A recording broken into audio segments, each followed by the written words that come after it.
mentorship and assistance that maybe you don't even know is out there. So we may be able to be lining up a number of speakers to check in with us every week or two to just provide some insight as to resources available in the area to help us in our professional practice.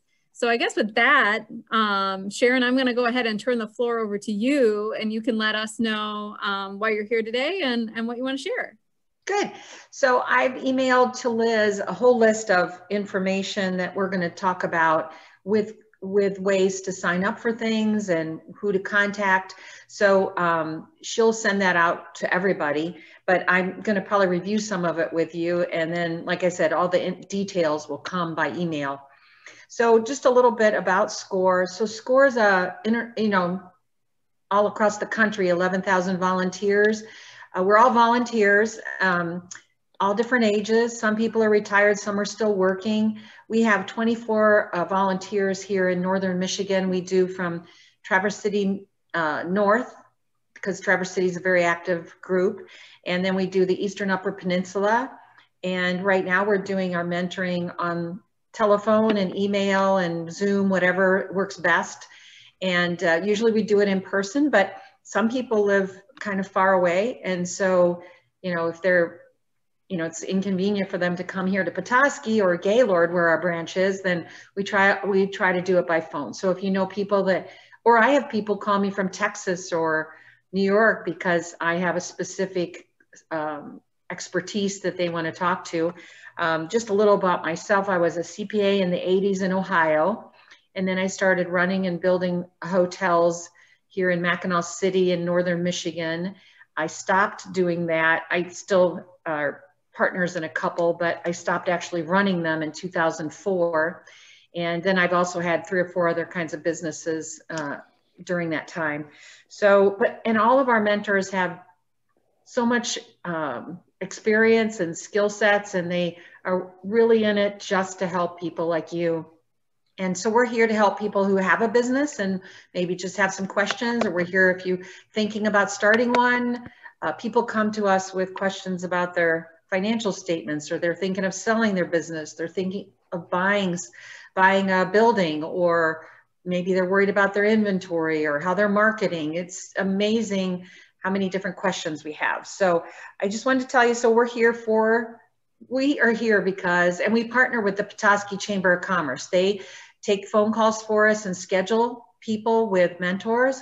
And they do that because they have the same goal as us. We want healthy, wonderful businesses because we think it makes our communities better.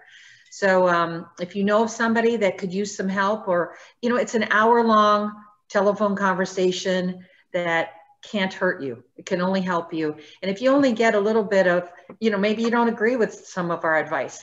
I have mentored people where I've said, I think you should do this. They don't have to agree with me, or maybe I've just connected them with someone else, because I've had a couple people call that one wanted to be a life coach. Well, we didn't have anybody who knew about being a life coach, but I had a friend who was one and had left this area, but had been one here.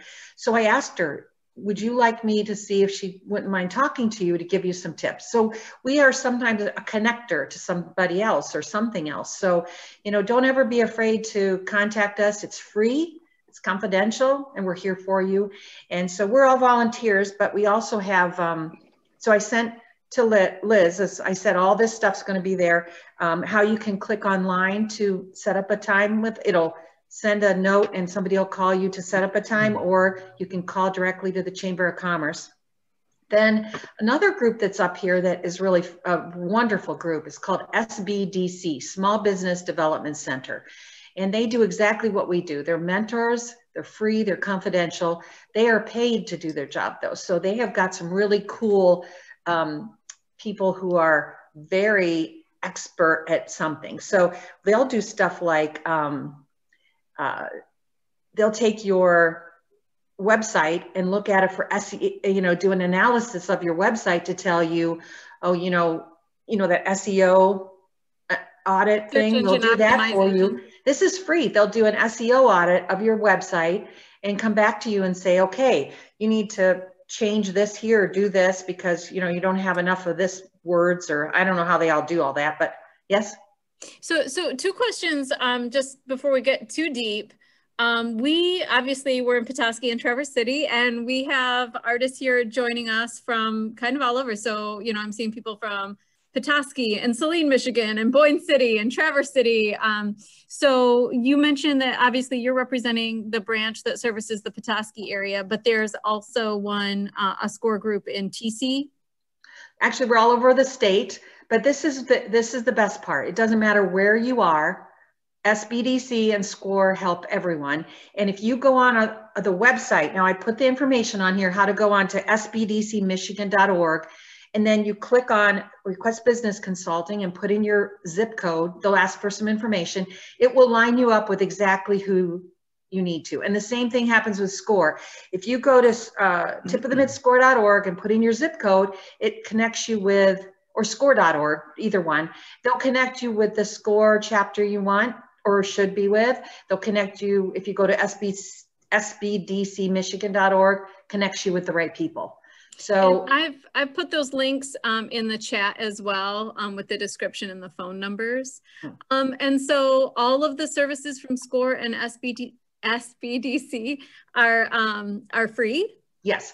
Now there are a couple things you would have to get really in depth with SBDC for them to charge you something, and they're going to be very clear if there would be a charge for something. But they do stuff like the SEO audit on your website.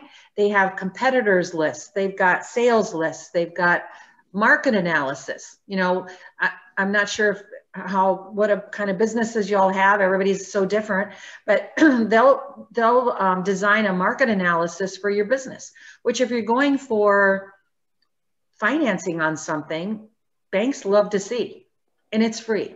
So all those things are free. You come to see us, everything is free. We will not charge you. We have no way even to charge you. So, so I just want you to know that both groups are out there, and honestly, all they want is to help businesses. So don't be afraid to take advantage of that, because that's what we're here for. I also included in this list that I sent Liz some different webinars. We're doing, SBDC is offering a free one coming up February 8th, which is Monday, about forming your LLC or DBA, where they talk about how to do that. So if anybody is wondering, want to watch a webinar about that, it's free. We have one coming up on March 16th. And what we do when we offer a webinar, they're almost always free. We record it. So if you register for the webinar and you're not there, we send you the recording. So don't be worried about, you know, it's a bad time of day for you to come to the webinar. Sign up and then I'll send it to you. So March 16th, we have Marcy Wolf from A Buzz Creative coming to talk about making the most of your website in 2021. So she's going to be, it's not a very long webinar. It's like an hour and a half, but she's doing then a 5-part or 4-part webinar that's free with us. But through the college, I have listed on here, she's doing a 4-part one that's going to be way in depth about and different subjects of your webinars, websites. So, but there's a fee for that. But honestly, for really good advice that's in depth like that, well worth the $100. So I put all the links for that. So we have a free one, March 16th, and that's with Marcy Wolf. And then, I noticed today, I don't know if you have any writers in this group, but North Central Michigan College has a copyright and intellectual property issues for photographers for $39 fee. I told you about the college offering the 4 classes about your websites with Marcy Wolf. And I put in there what the titles of each section were. And then we're having one in May with David George from a CPA firm in Petoskey, who's going to talk about QuickBooks Online, because like me, I have QuickBooks, but I have the old-fashioned kind where I have downloaded it onto my computer. I'm using it for years. They don't really do that much anymore. They want you to be online. And so he's going to go over that and how to use it. I think that'll be real. I'm looking forward to that myself because I want to learn a little bit about it. So we're doing that. And then North Central Michigan College is offering a class. Now there's a fee on it, 9 steps to self-publishing your book. If somebody has a book they want to publish. And then our Chamber of Commerce is amazing. They're always offering different things. You can sign up for their newsletter, even if you're not a member, and they'll tell you what's going on in the community, who's offering things. Like we always have listed in there if we're offering something for the community, because everything we offer is for anybody to sign up for. And they have next week, reach your customers online with Google, okay? And they're doing that with a couple area chambers. And then on the 11th, achieving wellness in your workplace with an area physical therapist. And then March 3rd, so they're doing a series, the chamber's doing a series called Business Builders. And every month it'll have a different subject. So like this month, they had somebody come on about marketing, talking about marketing in 2021. And next month they have staying motivated during challenging times with Cindy Hunt of Journeys. And so I don't know what the next 3 are going to be after that, but you know, these are free and really, really good stuff that they come up with. And that's just what's coming up in the next month. There's always a lot going on. So sign up for their newsletter. It's free. You just go to their website and it'll have a place where you can sign up for the newsletter. You don't need to be a member. And I think it's really a good thing to do. If anybody would like to be getting our newsletter. So our newsletter this month, it comes out once a month and it has stuff in it like if we see any webinars going on with anybody that we think is really good to be aware of, we put it in there. We put articles in there about different subjects for businesses. We try to just make people aware of what all is going on. And, you know, so much of what's out there is free help for you.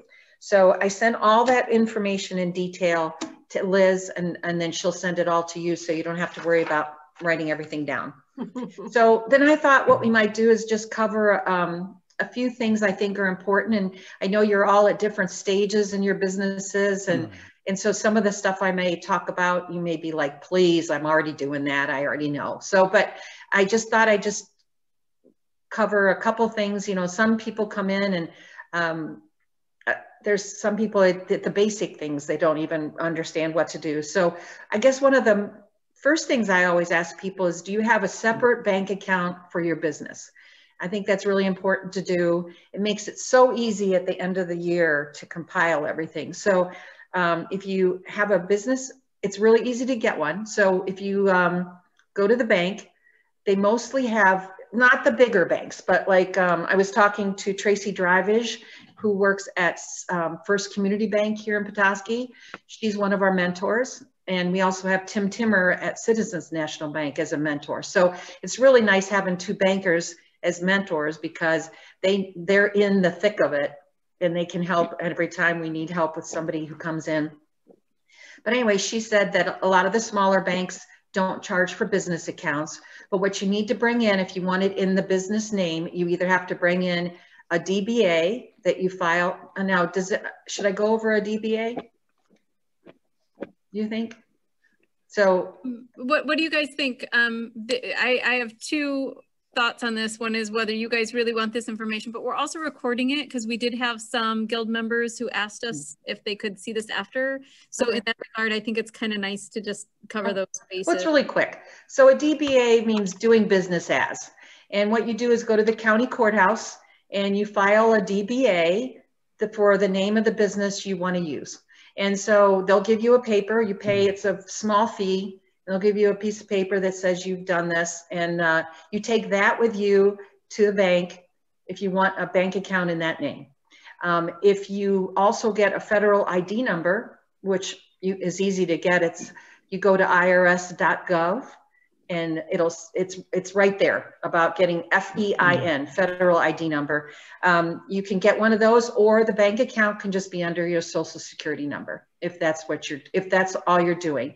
And then what happens with that information, if it's not its own company, you know, it's a company you're running, but it's under kind of your name, your social security number, then you know, that's not going to have its own tax return. It's going to be numbers. Most of you know, it'll be on a Schedule C that is in your tax return, and you'll show your income and expenses.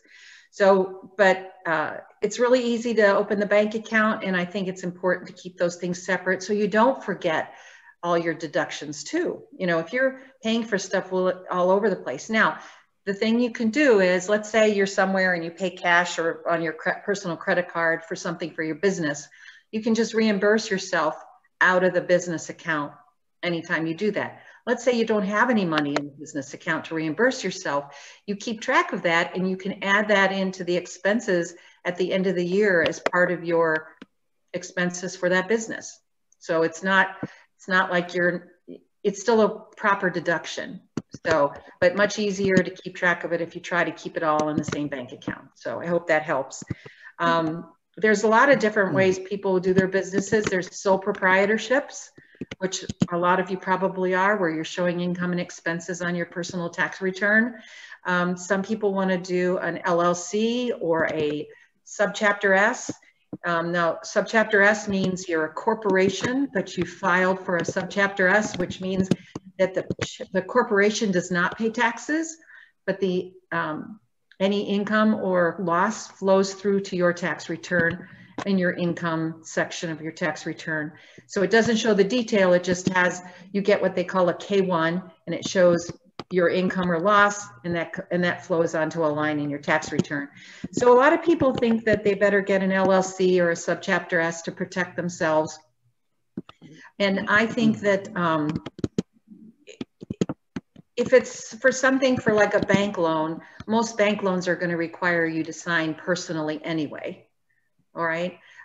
If you have good insurance, you can get it's really easy to get I have always had a personal liability umbrella.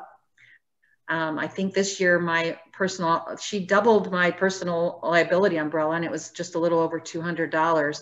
So that's always good to have. And maybe you have no need for it at all. But I was talking to somebody today who sells a food item, and she said she was a little worried. What if somebody got sick from something that she sold at the farm market? And she's a sole proprietorship. So I said, well, just make sure that you have good insurance. You talk to your insurance agent. You can get one of the personal liability umbrellas, and mine's for $2 million. You know, you can get it for even more than that, but it's not expensive. And your insurance agent could even say whether he thinks or she thinks you need it or not. Maybe whatever you're doing, you don't have to worry. So could you? Yes. We have, obviously, as you sort of mentioned, we have a lot of different artists involved with us here at Crooked Tree at various kind of engagements with their creative practice. Some people have been doing it a really long time and operate and probably already have all these things in place. And then others maybe are painting for fun, like to sell stuff on occasion. How does an artist kind of decide when is it time to make this transition, or to kind of safeguard it with some of these business practices? Because I think, it can be hard to move from, say, a hobby to a money-making endeavor. Well, I mean, if you're selling 1 or 2 pieces a year, I don't know. What's going to be the penalty for you if the government finds out you made $200 this year? You know what I mean? Like, it's not, and if you put the expenses against it, because you could say, well, I didn't put it in my tax return because I sold this for $500, but I had 20 hours in it at this rate, plus, supplies, plus this, plus the equipment. If it's a small amount, you can take the risk of not reporting it, because there's not going to probably be any penalty. I'm not trying to tell you should be doing anything illegal, but the government's not going to come after you because you didn't report $500 or $1,000 of miscellaneous income that you probably have expenses equaling that amount. So if you're doing more where you're selling at different events and stuff like that, then you're probably more at risk. It all depends how much you're selling or how much your expenses are. If you're keeping track and you're like, oh my God, my expenses are as much as what I'm selling it for because you just love doing it, then your risk is small and low. So I guess I'm not sure. Yes? Yeah, I've got a business. I got an LLC. I had an engineering business for a long time, and I'm switching into doing some artwork here. And is it appropriate, or is it in your line of expertise my interest was, how do you market your work? How do you find customers? How do you grow the business? And maybe even in particular, the new, web-based, YouTube-based kind of activities that are going on now. Is there any expertise in that organization that could to answer these questions? We do. We have some people that are involved with marketing. In fact, Ed Boyer, he's thinking about maybe speaking to your group about marketing. He's not really good with the social part of it, but he's very good at marketing. We do have somebody working with us as a mentor that we can schedule people with who does more of Facebook. She's really good at Facebook and marketing through that. We're having some people come in to speak. In fact, I'm trying to schedule one right now. I think it's called Gurus for You. Wait a minute. I can't remember exactly. Anyway, so I'm working with a group in town that does more social media marketing too for a living. And they're going to do a workshop, I think in April. So as soon as I know any of this, I'll let Liz know. But, I think the thing to do if you really want to grow is probably, if you need a website, I would say. And then try to market yourself through different ways, but always having a website I think is good. People can go on and then see what kind of artwork you have. And it seems people take it more seriously if you have a website, I think. I recommend to most people that have something to sell that they have a website. We do, like I said, we have people that are really good at marketing.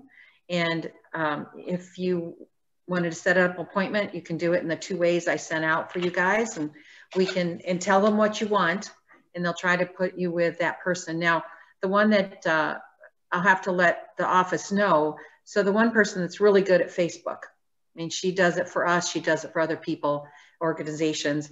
We don't have her on the calendar because, there's not much. A lot of the people coming in are more basic needs than that, but she loves to meet with people one-on-one and give them really good advice. So I would say I think, did I put my phone number on there?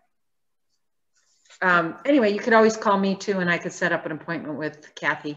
So my number is 231-838-7677. So.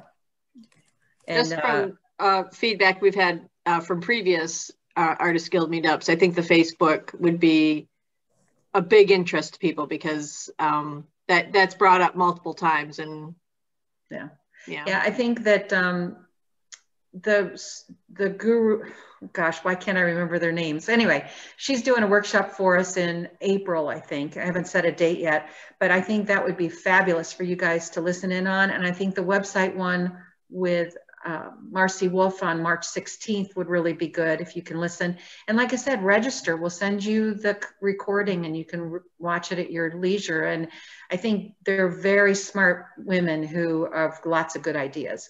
And I think in this day and age, websites are important. I think if you want to sell something, it's going to probably be marketed online. But another good thing to be doing is partnering with other artists, which this is kind of what you're doing here. You know each other, you get to figure, see each other. Kind of a shout out to Christy and Liz here because of the shows that they've had, and they've done a good deal of work on getting the word out to the community and getting the work out to various places online and whatnot. And so that's a fantastic tool for us that I really, really appreciate. Now, is that tuned up the best way it could be? There's always more you can do, but so I said it already once, but I think that's a great service that you guys are providing to the guild members and beyond. I think partnerships like this are fabulous because they're advertising for you, plus you get to know each other. So let's say somebody contacts you about your artwork, but they're looking for something that somebody else does that you don't do. I mean, helping each other is the way it should go. I mean, I always partnered with other hotels in the area. We're competition, of course, because we're both selling hotel rooms, but you know, if somebody came in and needed something that I didn't offer and I knew somebody else did, I mean, that's making a good impression on somebody too. So those people might have gone to stay at that other hotel that time, but maybe they'd stay with me next time because they didn't need whatever was their need, that, you know, they had somebody traveling with them, needed something. So I think helping each other is a big deal. And you never know where you're going to have your contacts. I think, you know, maybe you need to partner up or go to more of these business after hours for the chambers. You know, people, the more they know you, the more they like you, they want to support you, you know, like here in Petoskey, really in my case, they're not going to like you. Yeah, it gets worse. But you know, you hear about, it's funny where you'll find clients or customers, I should say, because, you know, I was shopping somewhere talking to somebody and all of a sudden they wanted to come see SCORE, you know, or I was talking to somebody, an artist, and she said they had a problem on the road and somebody helped them. They gave them a couple mugs and now they're calling and wanting to buy more stuff to go with their mugs. And, you know, I'm sure they're part of the guild here too. And, you know, like I said, you know, helping each other is, I think, very important. And that's what the Crooked Tree Art Center is trying to do. And I'm sure that you're part of some other groups too. And, you know, helping each other, that's number one. I think, you know, that's going to get you the more customers.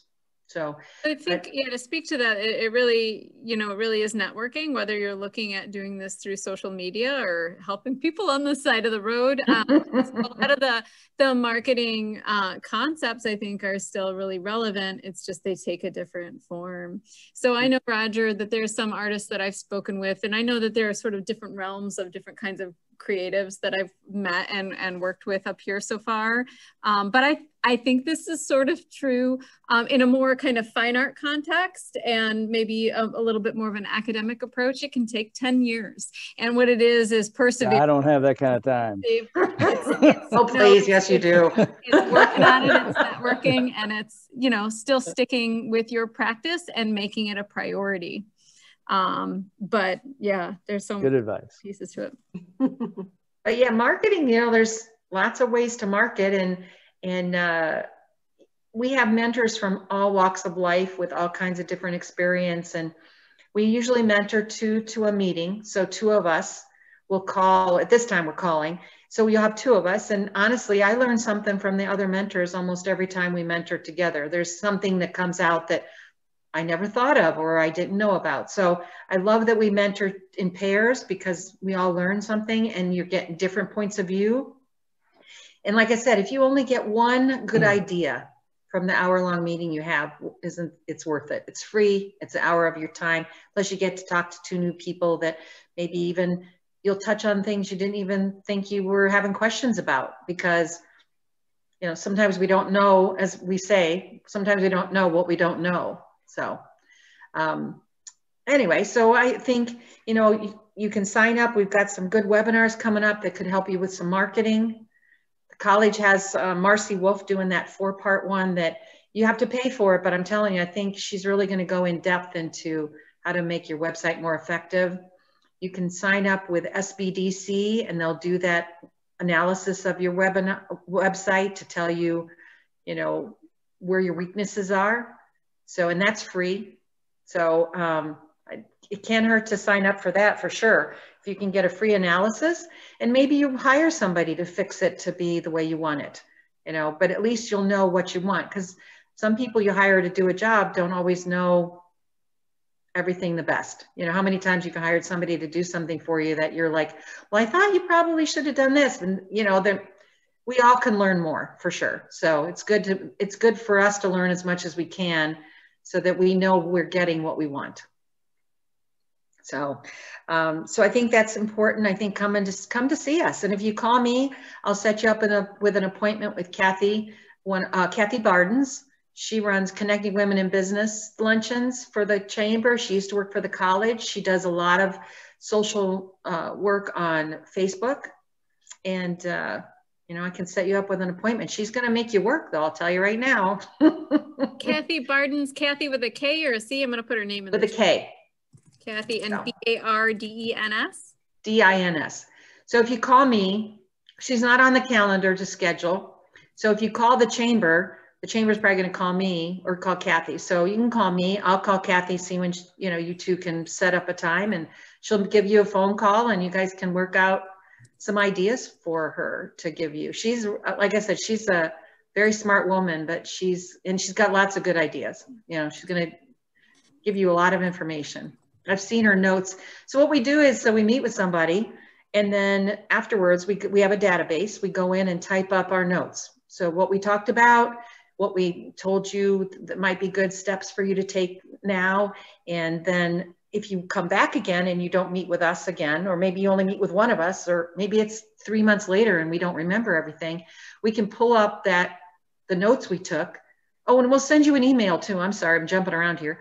We send you an email saying, recapping what we talked about. These are the steps we thought would be important for you to take. And then we put that in the computer along with other notes. And that way we remember. So when you call back and want to see us again, and maybe you're seeing us again about something different. Maybe you come see us about some financial statements, questions. And the next time you have some marketing questions, or maybe it's the same thing. You're welcome to come back as often as you want, as many times as you want, because we're volunteering because we want to help. So keep us busy. We're not busy enough yet. Yeah, so call me and I'll be happy to help you. If you really want to get more into Facebook marketing, she would be the person to talk to. So what else was I going to say? Oh, I think your website's really important if you do want to be selling and promoting your business.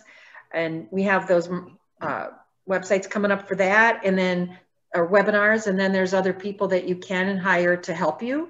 And everybody has their different things that they're really good at. Like Marcy's doing this, and she's really good at websites. And Summer Paquette, and then Jasmine Turner with this other company, they're really good with social media.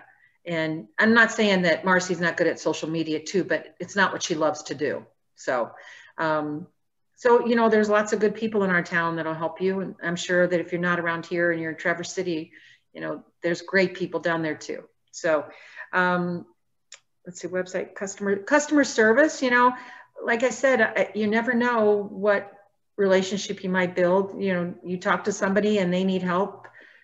Finding something that you don't offer, helping them sometimes makes a connection that lasts farther than you would think. So I think that's important too. So, but anyway, so I thought I wanted to just review some of this stuff and make sure you knew what was available for you.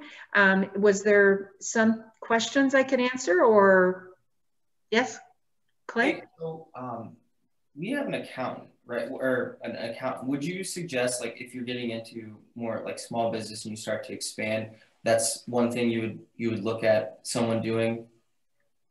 Like we engaged in one. I'm just like looking at it as anyone else maybe who's looking at their finances and saying, okay, how do I manage this? Because I know I struggle managing the art business and then the actual business.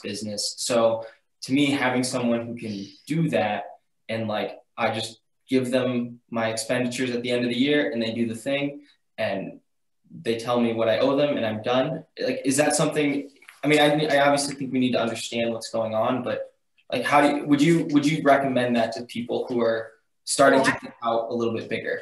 Okay, so I would say, some people, like, I'm a numbers person, my happy day is when bank statements come. I love balancing my checking account. So, but I know my mom, she's the type that the bank statement comes and she changes her checkbook to match it.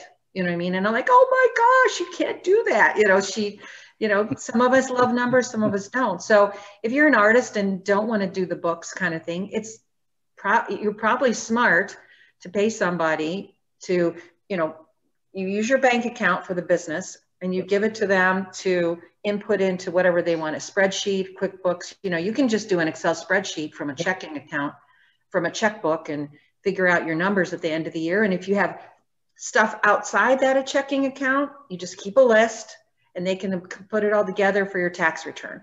And they shouldn't be real expensive. There's a lot of people out there that do that. If you even checked with, it could be something you ask some other artists, like, who do you do your own, or does anybody hire somebody? Because there's people out there you pay $20 an hour, and they'll compile your numbers, and then you can do the taxes from that. So I would say if it's not your forte and you're not going to do it, or you're not going to know how to do it, or you're going to be pounding your head on the desk because you hate it so much, it's smart to spend that money. Well, the dumb way, the way I do it, the dumb way is just get a business credit card and don't use it for anything else. And you got a list of everything, all your expenses. Yeah, and that's a good idea too. And then have the business credit card and then your checking account if you have money coming in or other things you're mailing a check out for, and then you put those together. Yeah, and you're right, because so much of the time you're out there, you're spending money, you're doing it on a credit card, and it'd be the way I do it, and of course it's best, but use the credit card for every single expense that, unless they just won't take a credit card, and then the only thing you spend out of your checking account is paying the credit card off. And then they'll give you a list they'll even categorize it for you at the end of the year. Yeah. Yeah. And I like that idea. Very good, Roger. Thank you. Yeah. Yeah. Because really, you're right. If you use that just for expenses, and then you're putting the income into your checking account, it's pretty easy to add up all your income. And then if you've got it categorized from your credit card and whatever miscellaneous in the checking account, that's a pretty easy way to do it. I like that. I'm going to steal that idea. Easy is good. I love easy. Yeah. But there's not everybody wants to do the financial part. And believe me, it's very important. I mean, and it's probably really a good idea once in a while to, analyze, okay, how much is it costing me to make this? And how much are you selling it for? I have people come in to see us that they're thinking about opening a business, and this is what they would charge, and this is how much they would, but they don't run the numbers where they say, all right, this is how much I would make by the end of the year, and I'd be working all year. Somebody came in the other day and she had a whole plan, and she would have made $7,000, but she would have worked all year, and that was all she would have made. And I said, I don't think you can live off of $7,000 a year, let alone, she wasn't paying herself a salary. So I think, and analyze what you're selling your things for. I tell that to everybody, make sure that you're not undercutting yourself, undervaluing yourself. And maybe if what you're selling won't sell for more, but it's costing you that much to make, then you need to switch to making something else, because nobody wants to work for free. We all need to live, and make some money to live on. I think it's really important to note that too, just as we are talking about this networking and working together, and I know this group has mentioned it before, but just because you are happy to sell your painting for that and end up with your $7,000 at the end of the year, it does a disservice to other artists and to patrons in general, because they get you easily misunderstand the value of that goes into that object or whatever that you're buying. I mean, clay, gosh, right? Think about those mugs, right? Maybe you're used to thinking that you can get a mug for $10, but a handmade mug is not $10 worth of material and labor and creativity or anything. It's worth so much more than that. And so for those of us who are maybe tiptoeing into the idea of operating as a business, selling our work, being mindful of that bigger picture is really, really important, I think. I agree. I mean, your talent is worth something. We're not all creative. I mean, I try to tell my kids that I'm very talented and can paint, but they don't believe me. And you probably wouldn't either if you saw it. But, I really appreciate creativity and talent. And I think that you need to make sure that what you do, that you are pricing it correctly. And like I said, but then you also have to think about, will it sell for, what's it going to sell for, and be practical about it. So.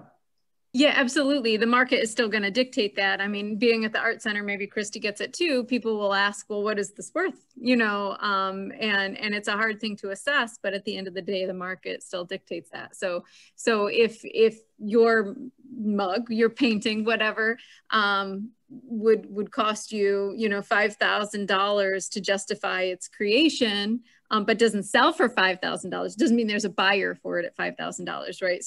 So Sharon already mentioned that, I guess, that you reassess your product if you're looking at it as a business model. Then art is weird because it's so much more than a commodity, right? But when we're thinking about it as a business practice, you have to consider all those pieces. And, you know, some people do it, they do it because they love it. That's what they love to do. And that's what they want to do. But, you know, we also need to make a living usually, unless you're just doing it for fun, I suppose. But most of us need to make money to live on and survive and be happy with things that, but like I said, some people, if you maybe, and I'm sure a lot of your members do this because they love it. You know, makes them happy and they can just do that. But also don't undercut yourself or undervalue yourself is what I guess my point. So Clay, making that step to hiring somebody to take over the financial, is it a relief or is it stressful for you? So we actually have two people. So I have an accountant that we use that I run my payroll through for the Clay Space TC business. Mm-hmm. What we are now is that LLC S Corp, I believe is what we are. So I have a set salary. My business partner, we have a set salary, and that's done. And then my mom, bless her heart, she gets paid, you know, $50 a month, and she handles most of my like back end logistics stuff. So she answers a lot of emails. She primarily, like, you understand, like getting registration and getting in the right spot and handling all of that. That bless her heart. You were right. Bless her heart. Yeah. Well, I get a lot of, we spend a lot, honestly, it's been great because we got to communicate more. Sadly, it's mostly about business stuff, which kind of sucks, but I do talk to my mom almost every day now in some capacity. And it has taken a big burden off of me. I know when we started the studio and I was leaving class at 8:30 and then I was going home and I was logging receipts and I was checking emails and registration, and then like all of that, it was just so taxing. Yeah. I mean, it's still taxing, but it's a higher level of taxing where I'm dealing with and hopefully solving bigger studio problems. I'm not caught up in the minutia of, okay, you know, is this person in this class or that class? It's like, oh, she signed up for this one. Where's this? Where's that? Like, I don't know. That it is a huge relief. And if you can find someone who's willing to do that, whether it's a spouse or a friend who's, you know, willing to trade for like a mug or something or a painting and help you out if it's not something you're strong at, you know, that's what I did pretty much. I just got to the point where it just wasn't healthy to function that way. No, it's good that you recognize that. Yeah. We had a webinar we did a few years ago about where identifying your strengths and weaknesses. And because we all have them. And then if you don't have a strength in that, then find somebody to help you that does, either a partner or hire somebody. And I think that's exactly what you did. You knew that wasn't something, it was weighing on you. You didn't want to do it. And honestly, there's only so many hours in a day. You know, if you're already working all day, you know, who wants to work all night too? So I think if you figure out that you know, you don't have time to do it, or you're not going to do it because you don't want to, you know, those piles on your desk that, you know, you keep putting it there hoping it'll disappear and, you know, it doesn't. No, I think that was smart. And I think I tell a lot of people that if it's something you're not going to do or like to do, or maybe you don't have the ability, you know, it's smart to find somebody and hire them to do it. If, you know, sometimes it's well worth the money. My mother did my books for over 40 years of my business. And after she died, I was totally at a loss. I would take it then to my accountant, and my accountant did the year-end things. Yep. Now my accountant does it all. And she makes me feel better by saying, and I can't even draw a stick figure. So you do your thing and I'll do my thing. And I say, thank you, thank you. Yeah, no, and you know, I do my mom's stuff for her. So, and like I said, we're completely different when it comes to numbers. You know, I remember one year she was using QuickBooks, but I couldn't get something to work on it. Well, she had a slush fund she set up. If she couldn't get something to balance, she stuck it in this account. I'm like, she didn't tell me either until after I was like pounding my head on the desk for a while. And I called her and said, Mom, I can't get this. Oh, did I tell you I set up this account? So, but, you know, like I said, I'm glad that, Clay, I'm glad that you hired somebody to do that, because sometimes just the stress of worrying about it too is more than you want. So that was smart. It was interesting though, because as this turns out, like I have essentially two businesses. I have my own personal pottery business, and then I own a pottery studio. So my logic to my wife was to say, hey, this is over the, you know, TurboTax online. So we're past that level. The stuff is so intertwined that like, it's just going to be better to give someone whatever the money that they need to do their thing, because that's what they do. You know, like Linda, right? I think it was Linda that said that you get it to the right people and they take care of the business for you, or get you in a position to be more successful. Yeah. Well, if somebody's doing that, you have time to worry about marketing something, or, you know, opening up something else even. So and actually make the money. Right. Exactly. Yeah. Exactly. Yeah, that's what we've done. We've been able to expand our classes a little bit more, and really focus on growing the community here, which has been a big, you know, lifesaver. As Liz and Christy know, the only way to really make more money, I guess, if you're in a solely teaching environment, is to teach more people. So that's what our goal was, or at least my goal this year was to teach more people. So having that extra help has, you know, allowed me to do that more, and really come into enjoying that more. And just think how your skill set's going to grow this year, because you're doing it during COVID. So you've really, you got to pat yourself on the back on that one. I mean, we've had the biggest, the most students we've ever had. That's awesome. This year. And I mean, we do like 6-person classes, so they're really small, but yeah, this has been a unique year, not to get off topic and like over everything, but we're talking about the COVID stuff. It's that one of those things, you know. Just gonna bow out, guys, because I've got another online class. Oh, yeah, it is 10 till already. Yeah. So is there any questions I can answer for anybody, or anything I can do before we all go? No?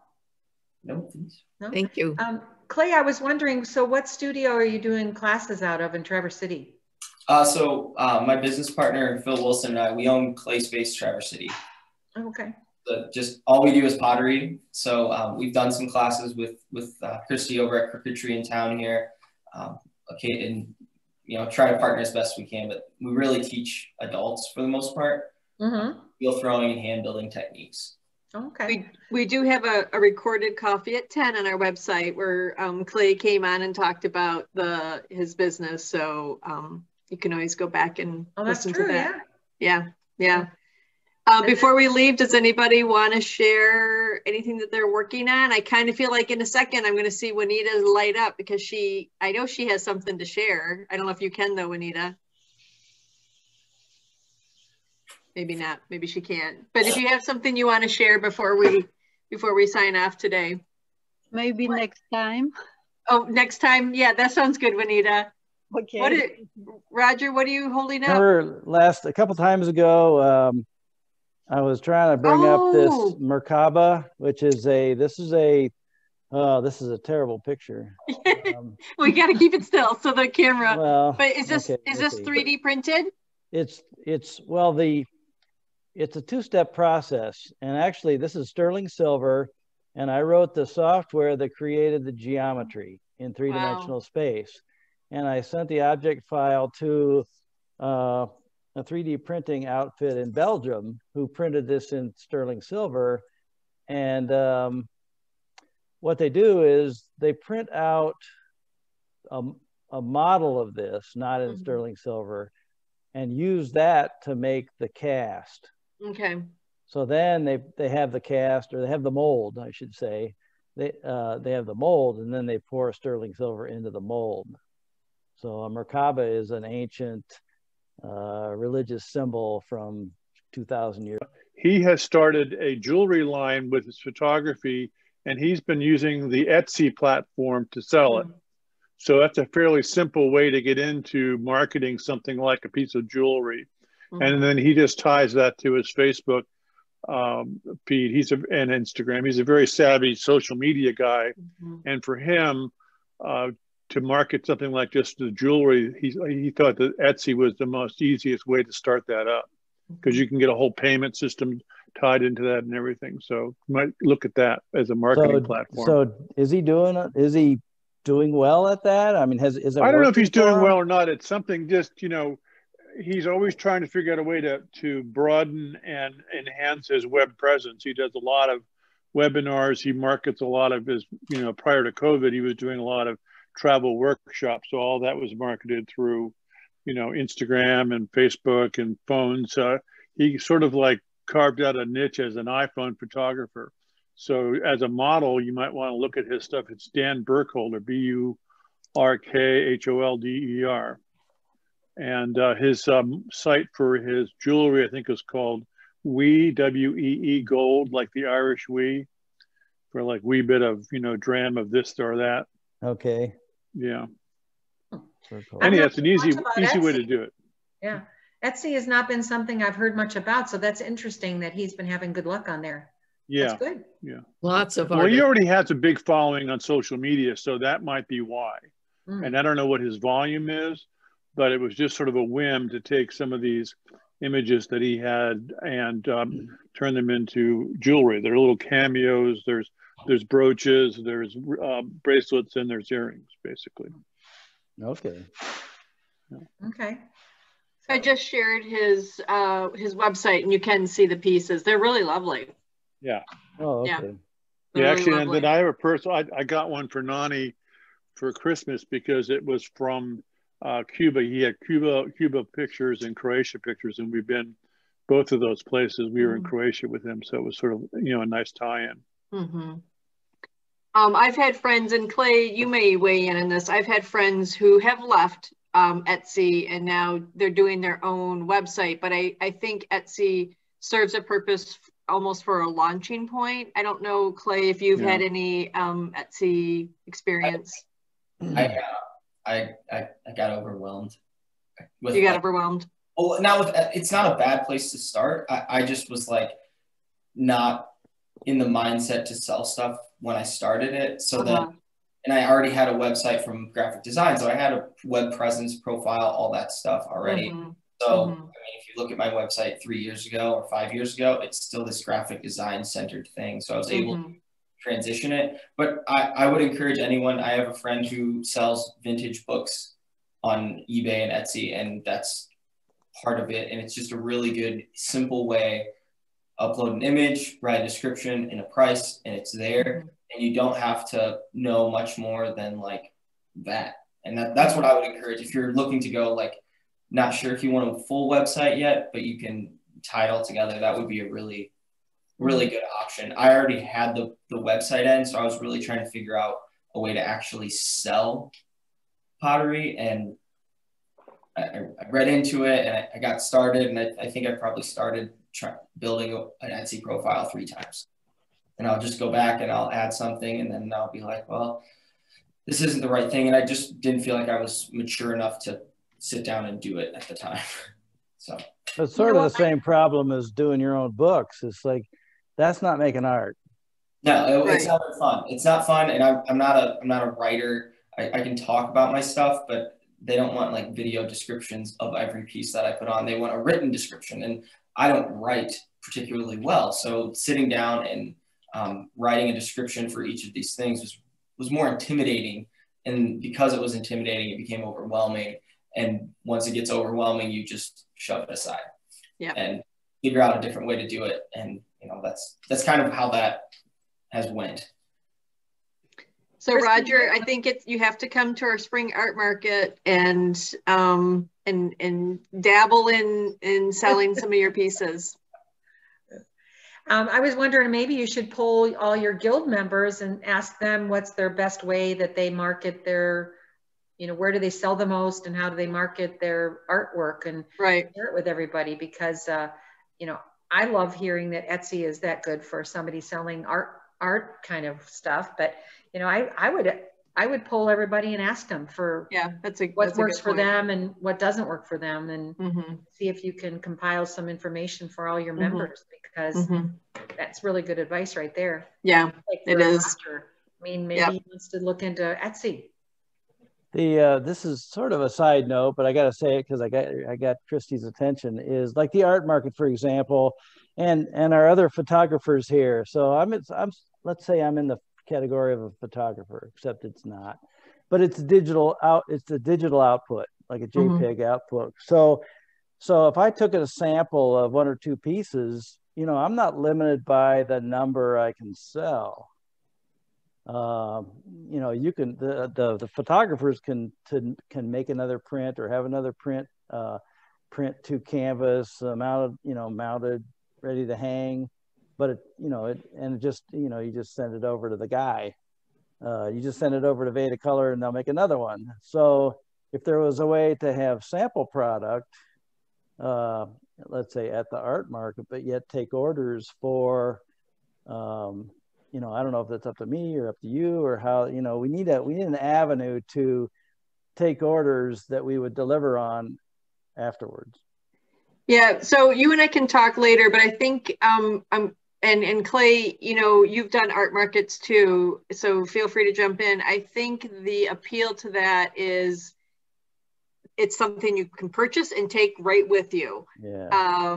So to order, I think having, I'm not saying that that's not an option, but I think people really want to come see it, take it, and leave.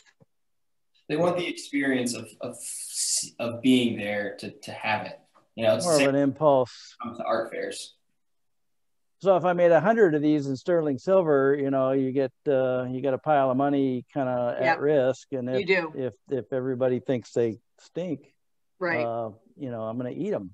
Which right. is not good. My computer up and move it into the other room, you'd see like 4 shelves full of pottery that is just sitting there, making no money, just hanging out. And I run that dilemma in my mind every day of trying to figure out how to balance making stuff versus, am I selling enough to justify buying more clay or buying more of more pendants things. I'm sorry, I can't remember what they're called, but it's a really strange dilemma that keeps a lot of artists, I'm sure, up at night, especially ones who sell more of a tangible thing that's not a photograph or something that can be reprinted relatively easily. Not to discredit photography. Photography is beautiful.